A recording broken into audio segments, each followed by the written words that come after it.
Votre journal de la fin de journée, c'est Europe Soir. Laurent Bazin. Bonsoir Hervé Boissin.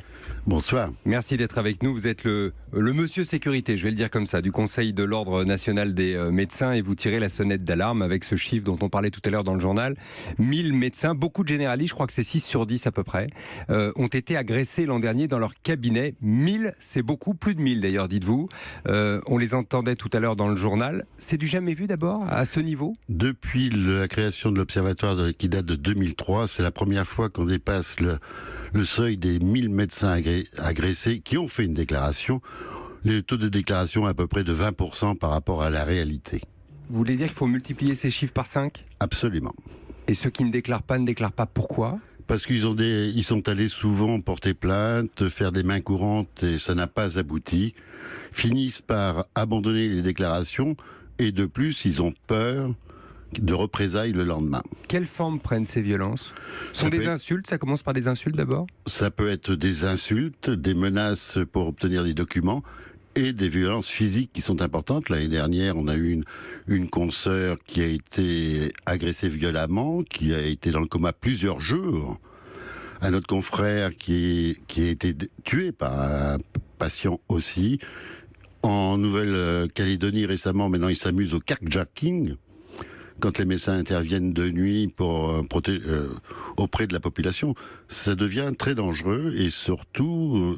Médecin, ça devient un métier dangereux, y compris dans son cabinet. C'est ça que vous êtes en train de nous dire. Absolument, et surtout dans certaines zones où j'ai des confrères qui m'ont appelé en disant « j'ai la peur au ventre d'aller travailler ». Oui, difficile de soigner les autres évidemment quand on a peur soi-même. On n'est pas fait pour ça. Le médecin est là pour apporter un soutien à la population, la soulager. Il comprend pas pourquoi il est victime d'agressions, d'insultes. Mais vous savez que lorsqu'on est agressé verbalement, ça nous secoue tellement que pendant une semaine, on est perturbé. Et généralement, ça se passe en public, devant les autres patients. Qui attendent dans la salle de consultation. Et qui ne comprennent pas, et qui demandent des explications, et on n'a pas de réponse à leur apporter. Même vous, ça vous est arrivé ? Je dis même vous, pardon, parce que vous êtes médecin généraliste à Paris, on va dire plutôt dans les beaux quartiers. Tout à fait. Ça vous est arrivé à vous ? Ça m'est arrivé au mois de décembre, à la suite d'une expertise, où je me suis aperçu qu'il y avait des fraudes, etc. Donc j'ai explicité le phénomène, et là, ça a dérapé complètement, avec des menaces. Ayant l'expérience, j'ai pu raccompagner cette personne à la porte, mais ça a été très violent et ça a traumatisé la salle d'attente. On parle de patients. On est obligé de parler de patients. Ce sont des patients. Ce sont des gens qui viennent vous voir pour se soigner. Pour être soignés. Voilà, on a l'impression que ce sont des vieux patients. C'est pas forcément des vieux patients, entre guillemets. On appelle nous patients toute personne rentrant dans un cabinet.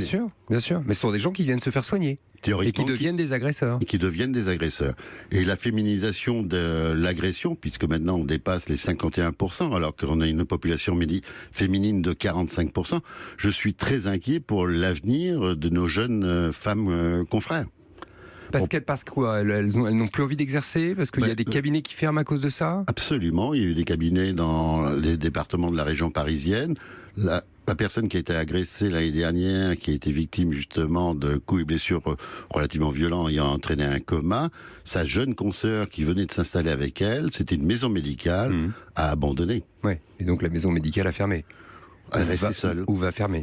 Vous appelez le ministère de l'Intérieur à l'aide. Qu'est-ce que vous attendez exactement de la police ?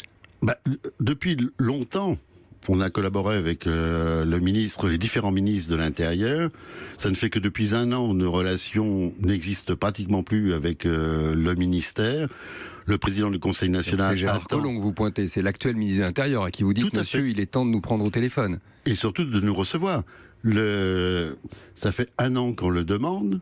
Avant, on avait des relations très privilégiées au ministère de l'Intérieur, qui est aussi responsable de l'établissement des médecins en province, puisque c'est l'intérieur. Il nous demande de favoriser les zones désertiques. Mais comment voulez-vous favoriser les zones désertiques quand on est incapable d'assurer la sécurité ?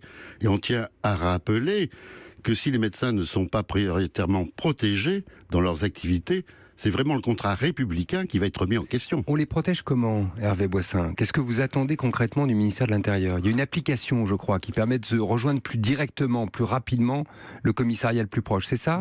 C'est cette activation-là qui prend du temps ? Oui.